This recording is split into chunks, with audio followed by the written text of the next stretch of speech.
সিরিয়ার স্বৈরশাসক বাশার আল আসাদের আমলে সরকার বিরোধী আন্দোলন দমাতে লাখো মানুষকে হত্যা করে দেয়া হয়েছিল গণকবর, যা জানাজানি হওয়ায় গোপনে দেহাবশেষ স্থানান্তর করা হয় দুর্গম মরুভূমিতে। সম্প্রতি বার্তা সংস্থা রয়টার্সের অনুসন্ধানী এক প্রতিবেদনে উঠে এসেছে আসাদ সরকারের নৃশংস এই কর্মকাণ্ডের খবর। অপারেশন মুভ আর্থ নামে দীর্ঘ 2 বছর ধরে চলে গোপনে মরদেহ স্থানান্তরের মিশন।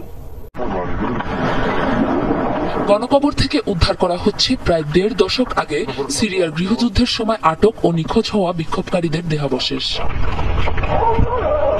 সম্প্রতি আন্তর্জাতিক ব্রিটিশ সংবাদ সংস্থা রয়টার্সের প্রকাশিত এক প্রতিবেদনে উঠে এসেছে চাঞ্চল্যকর সব তথ্য।